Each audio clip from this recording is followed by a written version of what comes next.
Welcome to the YAHOWAH blog. I'm your host, Craig Winn. This is episode 27 of Qatsyr Harvest.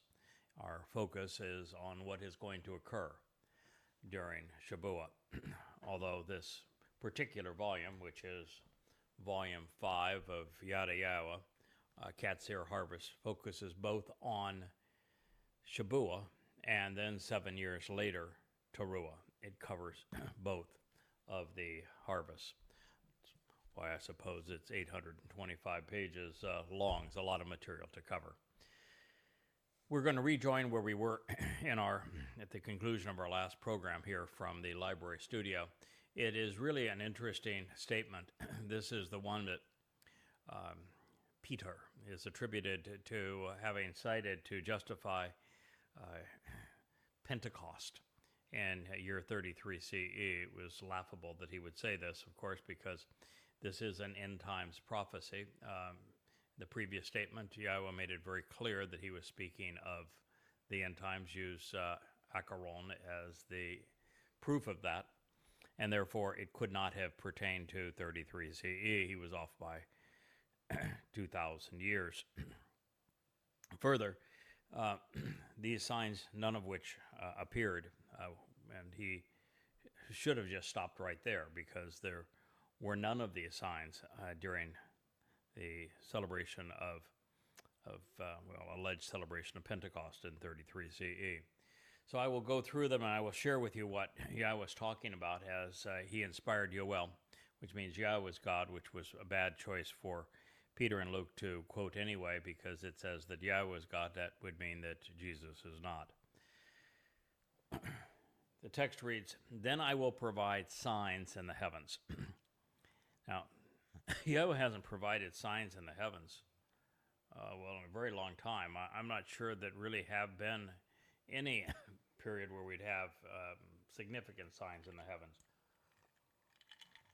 The signs that were used to provide the plagues in Egypt weren't signs in the heavens. There is no Jesus, so there's no Jesus birth, so there was no Star of Bethlehem. Really is really nothing that would pertain to what he's talking about here.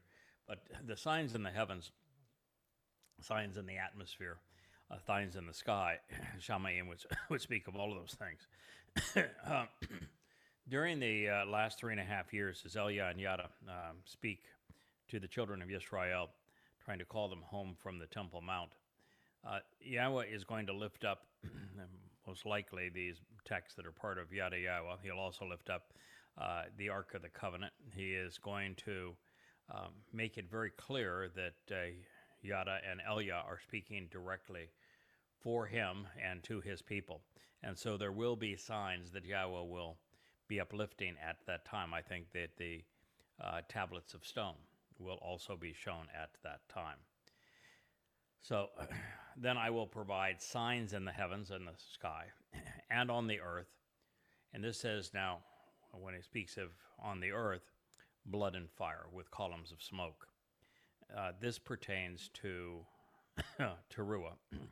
On Saturday, this would be the 24th of September in 2033. This is the time of the sacrifice of the Adam of Parah. The blood will be of the Adam of Parah, which is why he's the bloody red man of the earth, who is fruitful and productive. He will be killed by Hasatan. Speaking now in third person, but it's myself that is being offered to redeem Israel. So I will be providing the blood. The fire is something Yahweh will kindle. The columns of smoke is going to be because of the wood that is placed underneath this sacrifice. And they will, with the columns of fire and smoke, are going to leap up into the heavens, the ashes, and the water that Yahweh will release will cleanse and prepare his people for his return. It says the sun will become weaker and unreliable. Well, for this day, anyway, there is a solar eclipse. And so the solar eclipse, you can look it up and verify it for yourself, but there is a solar eclipse on the 24th of September in 2033, year 6000 Yah, when the sun will become weaker and reliable and thus darker by being obscured.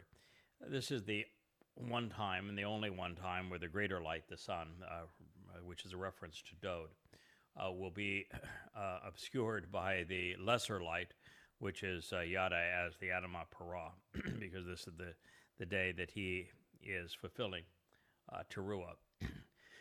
And so it is the very fact that indeed the greater light will be obscured by the moon. That's the nature of a solar eclipse. And the moon will be bloody red. It's for darn true. I'm going to be bludgeoned to death by Satan. I'm going to allow him to do it. I'm going to tell the Malach who have protected me up to this point and the seven spirits that have resided in me all to stand aside and allow this to occur, just as Dode did as the Passover lamb when he was attacked by the beast of Rome. And so the moon will be bloody red. And this is before the vitally important and awe-inspiring day of Yahweh's appearance. That's the whole purpose of what's happening here on Towrah. It's all to prepare God's people, as well as to expunge those that do not belong in the immediate future before Yahweh's return. This is only 10 days before Yahweh's return. So immediately before Yahweh's return is when all of this will occur, and that's why it's being described here. And the vitally important and awe-inspiring day of Yahweh's appearance is on Yom Kippurim, which is just 10 days after the events that he has just described. And it says it's the awe-inspiring day of Yahweh's appearance arrives. Now, again, we're speaking of October 2nd, 6:22 p.m. when the sun sets in Jerusalem, and 2033, which is year 6000 Yah. That is when Yahweh is going to appear and when he is going to arrive in Jerusalem. Obviously, that did not occur in 33 ZE, so by citing this, Peter and Luke prove that Christianity is unreliable and that the New Testament is untrue. But by Yoel citing it and me explaining it to you, now you know exactly what is going to happen, so I'm glad that he did, because he certainly brought it to our attention. Well, there are actually 4 eclipses that take place in year 6000 Yah.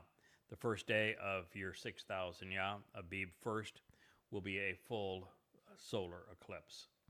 And then on Abib, on the Passover, and as we move into Matzah, there will be a full lunar eclipse.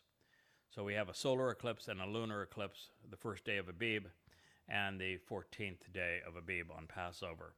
Then on the 7th month, we have a full solar eclipse, as I've shared with you, on the first day of the 7th month.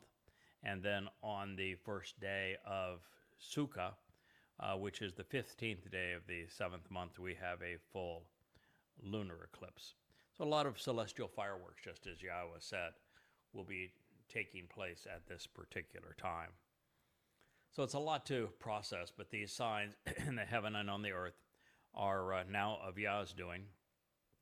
He's arranged his schedule and set the course of the sun and the moon such that on the days that are important in this year, all of them will be coordinated with celestial fireworks. You might say, well, if Pesach and Matzah have already been fulfilled, well, why would you have the celestial fireworks also on Abib 1st and Abib 14, the first day of year 6000 Yah, and on Passover and Matzah on year 6000 Yah?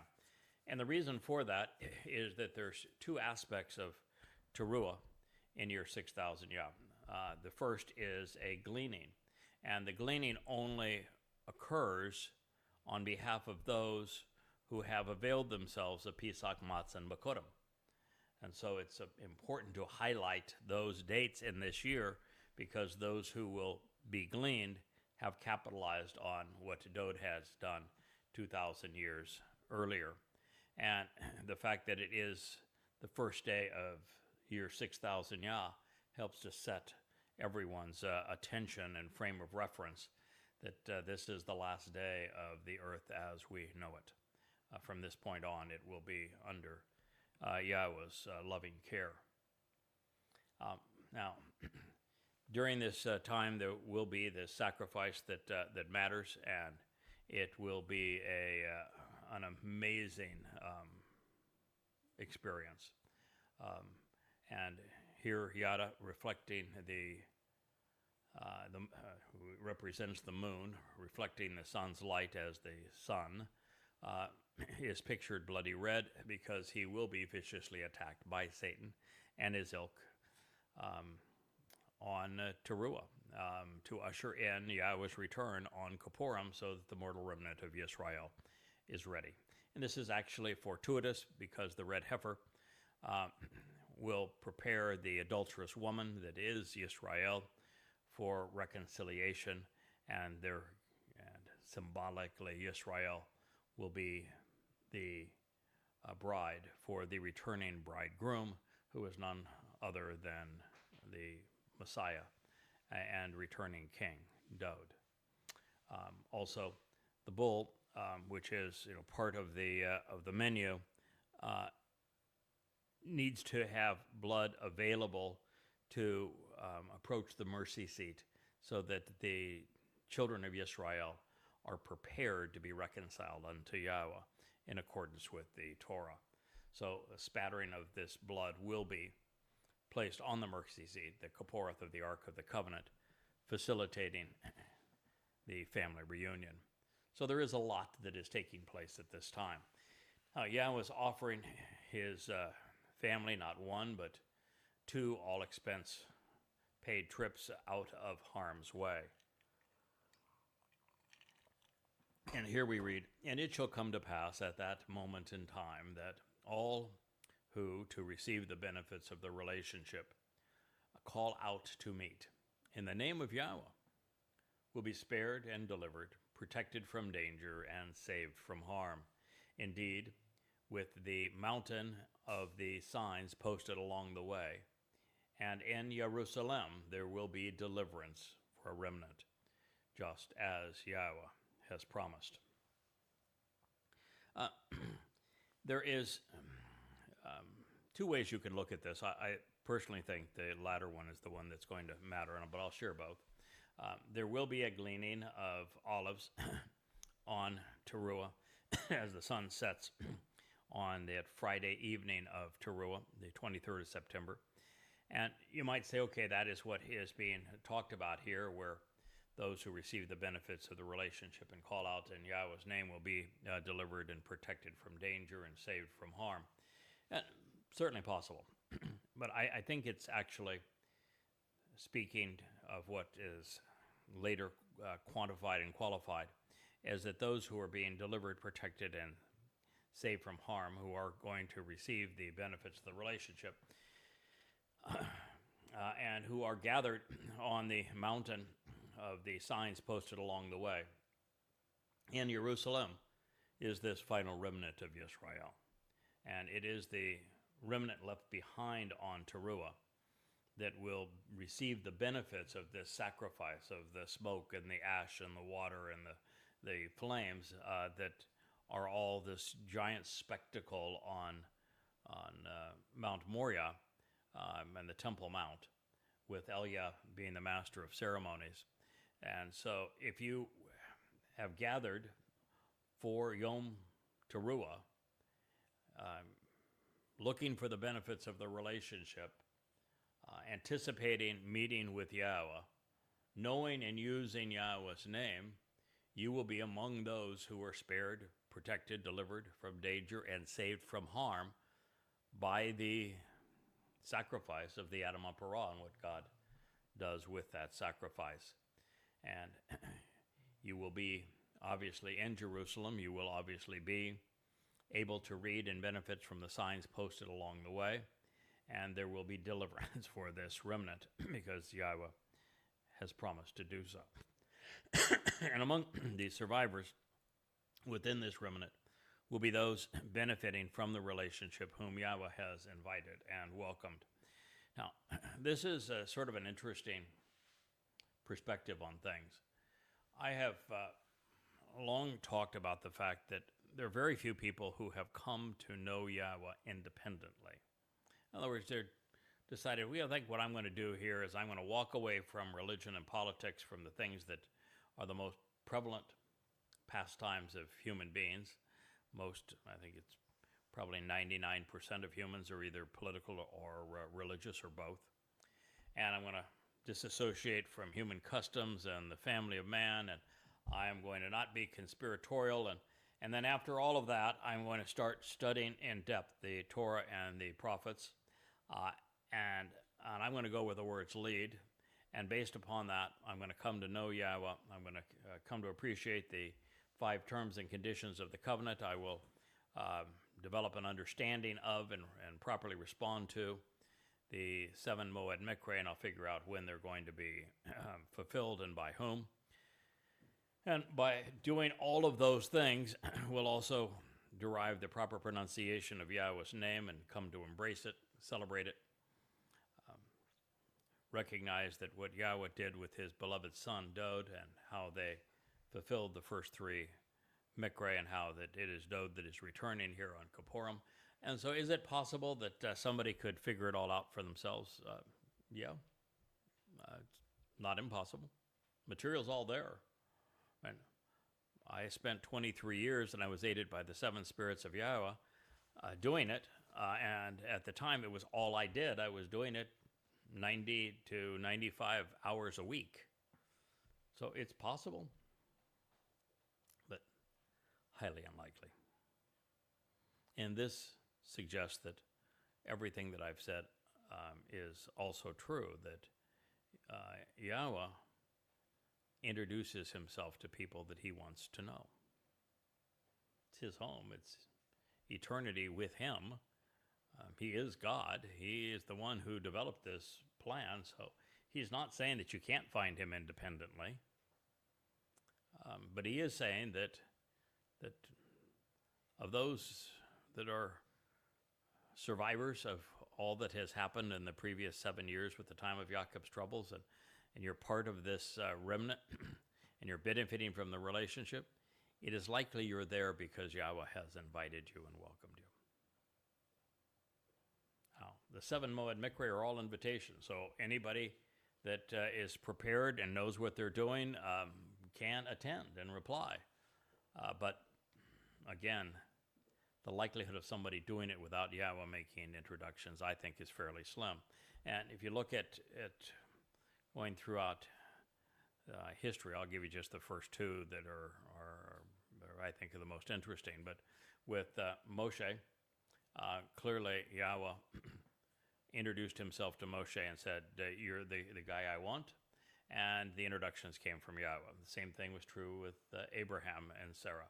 They were walking away from Babel, and just as Moshe had walked away from Mitzrayim, Egypt, Yahweh introduced himself to them, and that's how the relationship started. There is an inference here that many of those that, if not most, of those who will benefit on this day, Yahweh will have reached out to and introduced himself to. Now, that could be a significant group of people. Yahweh can introduce himself to many people at the same time, and he has said twice that there will be a pouring out of his spirit at this time. He even said it here in Yoel. And so his spirit could come upon many people and encourage them, invite them, welcome them into this relationship. So those who come to know, love, and proclaim Yahweh's name, and who have sought the benefits of the covenant relationship by accepting the conditions of the covenant itself, of which there are 5, will be spared during the Mikre, the final 3, which play out as Yahweh returns for a remnant of his people. And it will transpire on the ridgeline of Zion, on Moriah, in Jerusalem, which is the heart of Yahudah and Yisrael. So you're invited, but you know where you need to be. And if you're not there in person at this time, then you need to at least be there from a mindset point of view. But I think by the time we get to these last days, these last 10 to 15 days in year 6000 Yah, Towrah, Kippurim, and Sukkah, you're going to need to be there. I mean, the earth has been at war now for better part of 7 years. It's been hellacious.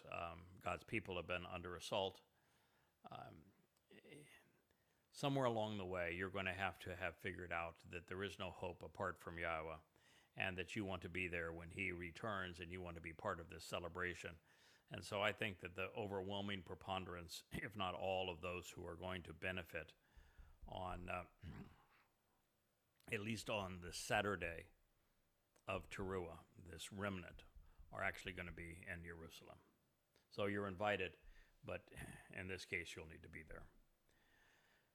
As we consider, though, the alternative, which was Peter's appalling citation, it was riddled with problems. He really got nothing right and cited each proof text incorrectly. He could not have chosen a more inappropriate prophecy to extract, and he could not have misrepresented it to a greater extent than he did. He would have done better, at least staying in the proper genre. You know, fable to fable. Had he sung the siren song from the Odyssey, where manic creatures, knowing the both past and future, lured men to their demise in the windless calm of a midday sun. It reads, "Once he hears, to his heart's content, he sails on a wiser man." We know all the pains that the Greeks and Trojans once endured on the spreading plain of Troy, when the gods willed it so, all that comes to pass on the fertile earth, we know it all. But a better source to cite if you're going to claim that people were speaking languages and everybody understood what everybody was saying, no matter what language they happened to speak. What he cited had nothing to do with what he was reporting, and it just flat out didn't happen at the time. So, well, it's my intent to reconvene with Yoel, and we will do so throughout Yada Yahowah. Let's honor the prophet by keeping his revelation intact. I want to delve a little deeper into Yoel because I think it is just so pertinent to our situation. He says, "Look and notice, because indeed, in those days and during this particular time, when, for the benefit of the relationship, I will return to restore the fortunes, freedom, and property of Yehudah and Jerusalem." Well, it's no wonder that Luke and Peter didn't cite that, because they were claiming the birth of their Gentile church, which was designed to replace Jews. And yet the very next line that they didn't quote, of course, says that I will return to restore the fortunes, the freedom, and the property of Yehudah and Jerusalem. Well, that would have negated everything, but it does affirm that Yahowah did not change people. He did not give up on his people and choose Gentiles to replace them. He did not give up on Yisrael and replace Yisrael with a goddamn church. Yahowah stays true to his promises. Then I will collect and assemble all of the Gentile nations. Oh, well, there is a reference to the Gentile nations. What do you think it's going to say? It's going to say, I'm going to welcome them into my family. We're going to have the best of time, and we're going to roast some Jews. It's just going to be great. What do you think there, brother? Well, no, he's restoring the fortunes of the Jews. Now he's mentioning the Gentiles. What do you think he's going to say to them? Oh, well, then I will collect and assemble all of the Gentiles and bring them down to the valley of Yehoshaphat, which means, by the way, God judges. And I will enter into judgment against them there on behalf of my people and my inheritance, which is Yisrael. Oh, So the line that they neglected to cite says that Yahweh is returning all the fortunes, the freedoms, and the property that was stolen by that Gentile church and restoring them to Yehudah and Jerusalem. And then the line after that says, oh, and by the way, those that stole them, those that are claiming this was the birth of their Gentile church, I'm going to gather them in the valley of Yahweh Judges, and there I'm going to enter into judgment against them. Oopsie. And I'm going to do so on behalf of my people because, well, they really abused my people, and Israel is my inheritance. You robbed me of my inheritance. Oopsie. All you'd have to do is read these two lines, and you know that at that point, Peter is lying through his teeth. It shouldn't be all that difficult. I mean, these two lines prove that the entire mythology of the Christian New Testament is wrong.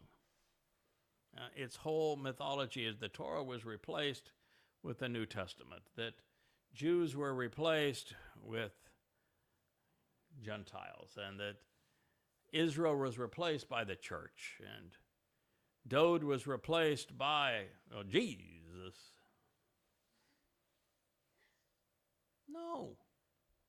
It says exactly the opposite. Not only does it say the opposite, that Israel is Yahweh's inheritance, and that Yahweh, not Jesus, is God, and that he is returning the fortunes and all the benefits of Yehudah. It says he's going to judge the Gentiles for what they have stolen from his people. And at this point, there's nothing left of Christianity. That's the whole premise. And God just negated it, and the ongoing depiction that Peter stupidly robbed to justify Pentecost. Yeah, ruh-roh. There is no room for Christianity, Judaism, Islam, progressive politics in these words. The future bodes poorly for them, although exceedingly well for Yehudim, Jews, engaged in the Bereth covenant and anticipating Yahweh's return. This is one of the 1,000 prophecies negating replacement foolology. The answer is hell no. It's not only a lie, it's an obvious lie. You don't even have to be smart to figure this out. With very few exceptions, world leaders, the media, academia oppose Israel and advocate appeasing Muslims by rewarding the terrorists with a state carved out of the Jewish land. And for doing so, there will be a price to pay. So you may want to be careful if you're one of those advocating the two-state dissolution of Israel. And the children of Yehudah, this would be the beloved of Yah, Jews, and the children of Jerusalem, which is the place from which teaching and guidance regarding reconciliation flow. You have betrayed, exchanging them for descendants of that which is Grecian, for the express purpose of removing them from their own territory and bounds. Yep, that's exactly what the Romans and the Roman Catholic Church did. They stole from the children of Yehudah, Jews, and from the children of Jerusalem. They robbed them of their country, of their capital.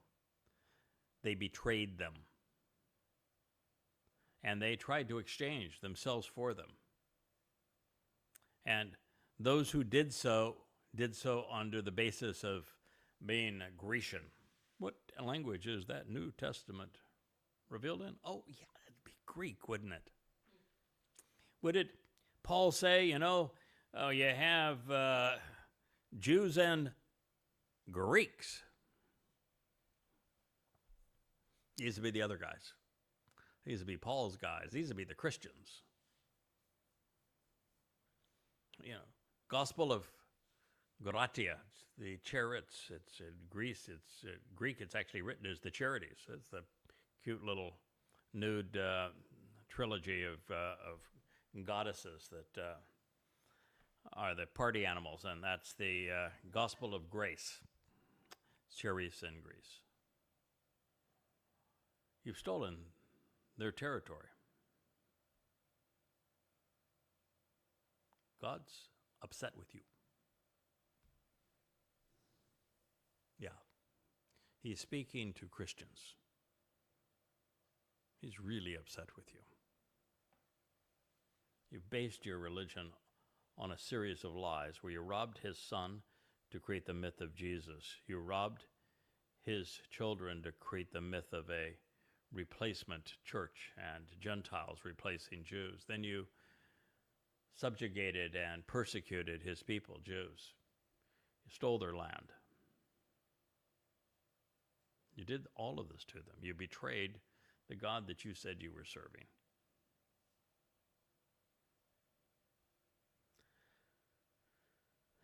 There is only one place on earth where an effective military, of course, is necessary and beneficial due to the proximity, quantity, and insanity of the nation's foes and vicious neighbors. Although for it to prevail,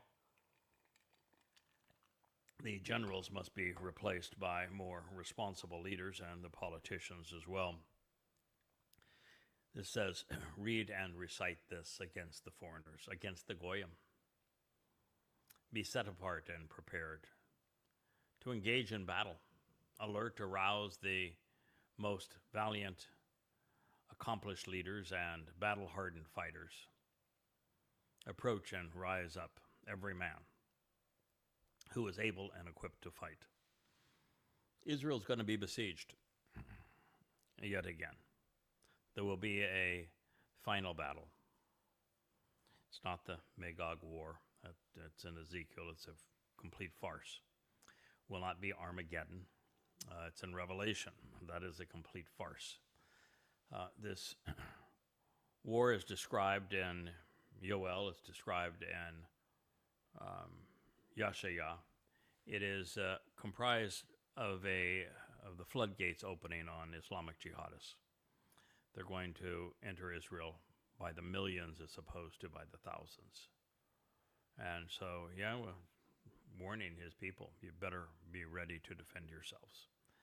Because Yahweh is not going to stop this until Towrah in 2033, and this time of Yaakov's troubles begins in May of 2026. So it's 7 years of hell.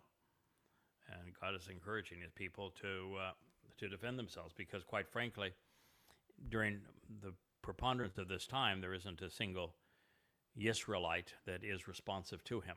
So he can't engage to help them until they respond to him, and they don't respond to him until the very last minute. It says, beat your plowshares into swords and your pruning hooks into lances. Let the weak and disabled say, I am a capable fighter and an honorable defender. Provide assistance without hesitation. Then come, all of you foreign invaders from all around. Assemble there. Yahweh will bring down your most prominent warrior. So Yahweh will engage in the end, and he will destroy those who have come to kill his people. But between the time that this war starts and the time that it ends with Yahweh's return and with the Messiah Dode, God wants his people engaged. He wants them to try to defend themselves. And Yahweh is a participatory God. He doesn't want people totally dependent upon him in the sense of waiting around for God to do something.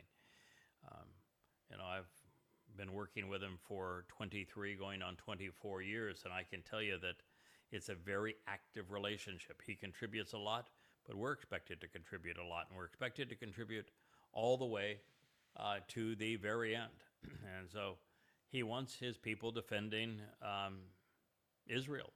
And up to this point, my job has been to defend Israel with my words. That's why I wrote Goddamn Religion, Prophet of Doom first, now Goddamn Religion, those 5 volumes. You can see them stacked over my left shoulder here. And it's why I wrote Twistianity, to expose and condemn, in addition to Islam, also Christianity. You have to protect Israel. Otherwise, there won't be any Israelites to respond to Yahowah in the end. So we're all called to engage and work on behalf of God's people. He wants us to provide a defense for his people. We're not supposed to be just sitting around. He's not looking for pacifists. Now, in this case, he's not asking anybody to go out and bludgeon anyone outside of Israel. And in Israel, you're only asked to do so during these last days to defend Israel.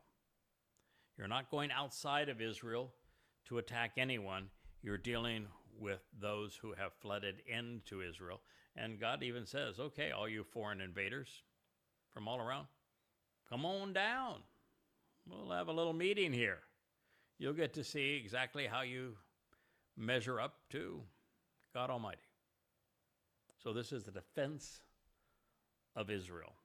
And that's the one place I think we've all come to realize that violence is acceptable. I'm a person who wants to use words wherever words will work. But if you see, and I'll give you an example. If you saw someone that was raping your daughter and there was a 2x4 nearby, you're going to take that 2x4 and beat the living tar out of that rapist. And even if you knock off his head, you don't really care. You beat him to death, you wouldn't care. Appropriate response if he's raping your daughter. If someone's trying to kill your son, you will kill that person without hesitation. Well, in this case, these are Muslims who have come to annihilate Jews, and therefore in Israel, they have now declared their intent. They're there to annihilate Jews, rape Jews. You're entitled to whack them, a good one. And in this particular case, violence is appropriate. Now, he's not telling anybody to go outside and do like Macron and Sharma are trying to do in Europe, and saying we're going to go and use a proxy to wage war against Russia. No, he's not saying that. I don't want you to go and attack somebody out there. I want you to defend your people and your home that have come and invaded to attack you. It says the foreigners will be aroused, stirring themselves up, going off into the valley of Jehoshaphat, Yahowah judges. There I will enter into judgment against them. There I will not only enter into judgment against them, I will sit to judge all of the foreigners from all over. So this is a time where those who have come against Israel are in serious trouble, because God's not going to judge anyone that has any chance whatsoever of entering heaven. So if you're judged by God, you only have 2 outcomes: the annihilation of your soul or the incarceration of your soul.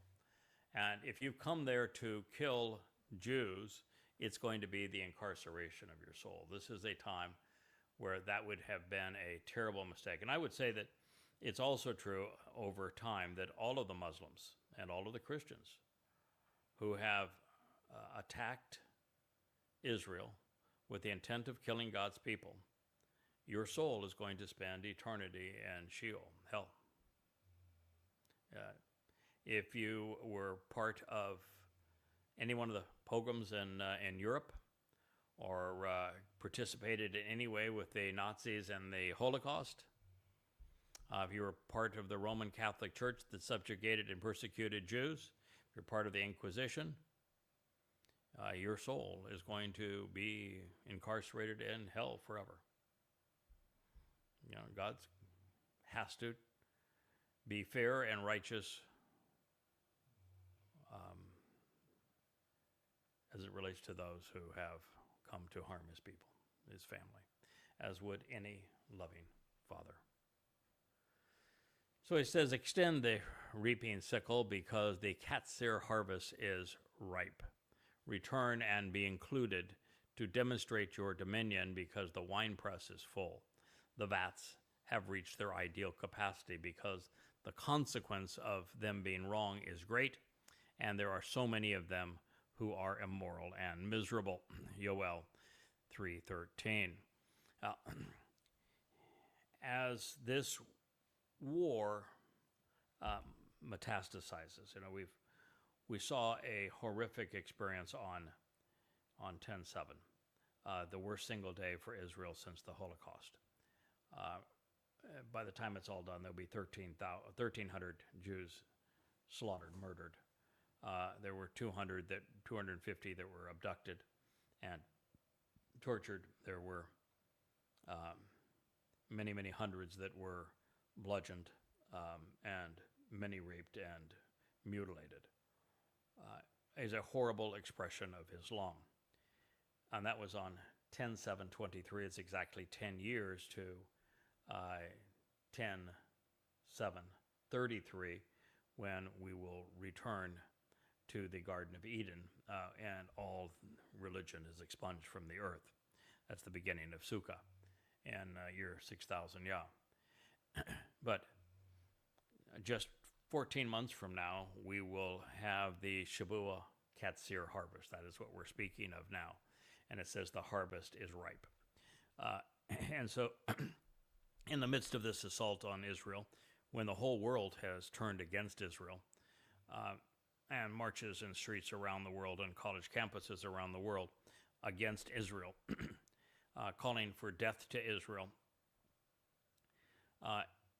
and with 2 billion Muslims surrounding Israel, wanting to annihilate God's people, there will be a harvest. And that harvest is on Shabuah, the 22nd of May in 2026, exactly 7 years before Yahweh returns. And so he's encouraging us to be ready for that reaping sickle and to recognize that the time to return and be included is ripe. But then it says, to demonstrate your dominion because the winepress is full. Now that would actually suggest that those, at least some of those, who are harvested on Shabuah, the Qatsyr of Shabuah, Teruah is a lakat, gleaning, that they're going to return and they're going to express their dominion over the land, and they're going to help fill that wine press and to increase those who will receive an inheritance. And that wine press is going to be full. The vats have reached their ideal capacity. And this will be because a number of those who are brought home on Shabuah are going to return to pursue filling the wine press, if you will, and then cultivating the Teruah harvest and the maximizing the benefit from the Adamah Parah on the Shabbat of Teruah. And the reason that there will finally be this result is because the consequence of being wrong is great, and there are so many who are immoral and so many attacking Israel that Yahweh is the only answer, and they will finally turn to Yahweh. So those who are unwilling to fight for Israel will have no part in her future. We can deduce that from God, and that's important because with the covenant family, you see it through to the end, or you're no longer part of it. So God is looking for people who are going to stay the course with him, and we're going to fight on behalf of his people right to the very end. The rabbis are wrong once again, but so are many progressives. Israel is worth defending, and no one did so more valiantly, more consistently, more courageously, more victoriously than the Son of God, Dod, our Messiah. He fought 66 battles to defend Israel, won all of them. Clearly, Yahweh is not impressed with the retardation of Islam or their braggadocious shouts of Allahu Akbar, Allah is a rat. Oh, well, that's what it actually means in Hebrew. Allah is greater. Well, not so much, pal. More accurately translated, of course, is Allah is a rat. But it says here, vast multitudes of uproarious and confused people making an intolerable racket are in deep depression of judgment, condemnation, and punishment. For indeed, the day of Yahweh is approaching in the valley of the verdict determining the sentence for those whose guilt is being assessed. Yoel 3:14. Yahweh roars from Zion, the signs posted along the way. He offers his voice from Jerusalem, the source of teaching and guidance and reconciliation. The atmosphere trembles and shakes along with the earth, while Yahweh provides protection and shelter for his family, along with a safe situation for the children of Israel, 3:16. I'll go on further here, and then we'll go back and analyze each of these. Therefore, you should know that I am Yahweh, your God, and that your God lives. He resides and remains in Zion, the set-apart mountain. Then also Jerusalem, the source of guidance on reconciliation, will be set apart and be special. Unauthorized and illegitimate strangers will never pass through it again. 3:17. So let's go back and analyze all of this. So there will be multitudes of uproarious and confused people. Harmon. It's repeated here. These are Muslims. This is true because Yahweh uses this term, speaking of the bad side of Abraham's descendants through Ishmael. They are Hamon. They are uproarious. They're confused. They're making an intolerable racket. And this is indeed what Muslims do, screaming Allahu Akbar and firing their weapons, screaming demonic chants. And they are in deep depression. They will be judged, they will be condemned, and they will be punished. Sheol is a punishment. For indeed, the day of Yahweh is approaching in the valley of the verdict discerning the sentence for those whose guilt will be assessed. Now, this is describing these wars that Muslims are going to perpetrate on Jews. And Islam is purely satanic. Allah was modeled after Satan. Allah's primary goal is to wipe out humanity, beginning with Jews. He wants every Jew dead. This is the essence of the Quran and of the Hadith, and it's what Muhammad and Allah accomplished in Arabia. They perpetrated genocide on Jews. They're still at it. Yahweh roars from Zion, is what this says. And I am becoming more and more convinced that we're going to hear Yahweh's voice prior to his return on the 2nd of October on Yom Kippurim with his son. I'm convinced we're going to hear Yahweh's voice on Towrah as part of the sacrifice of the Adam of Torah when he calls his people to him. And I think we'll also hear on occasion Yahweh's voice as Elia and Yada are on the top of the Temple Mount proclaiming this same message. So Yahweh is going to roar once again, and he's going to make it very clear that he's calling his people home. He wants his people to come to their senses, to listen to him again, to benefit from his teaching and guidance on reconciliation. And so the atmosphere will tremble, it will shake, along with the earth as Yahweh speaks, and unambiguously and boldly. And it is Yahweh who is providing protection and shelter for his family. The ultimate protection is attributed to this sacrifice of the Adam of Parah. And it's not so much the Adam of Parah's sacrifice, it is what Yahweh does with it, because he will have a torrent of waters that are going to emerge from the Temple Mount, and as they dance off the Temple Mount, they are going to wipe away this flood of Muslim belligerents that have come to kill Jews.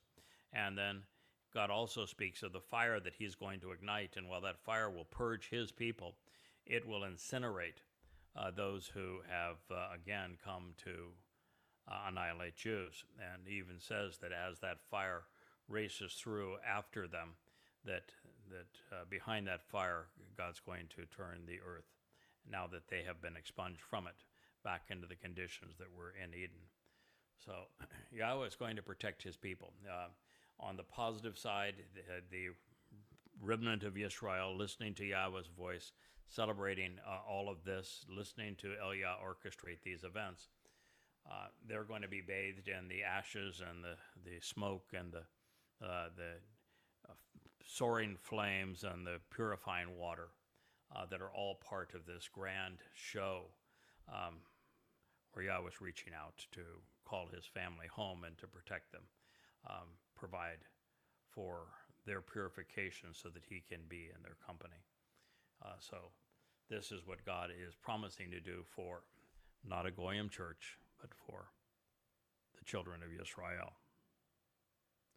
Therefore you should know that I am Yahweh your God, and that I live. Yes, Christians wanted the God of the Old Testament dead and buried, so they would have a New Testament, because the Old Testament was the last will and testimony of that dead God.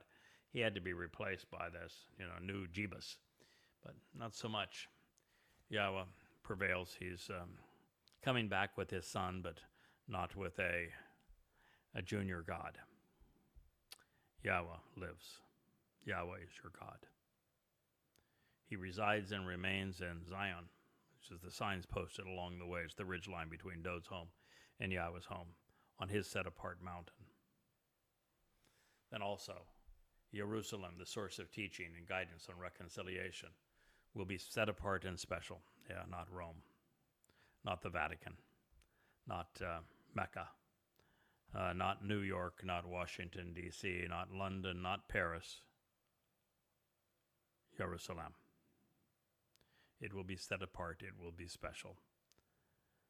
And then all unauthorized and illegitimate strangers, Czar, will be excluded from it and will never pass through it again.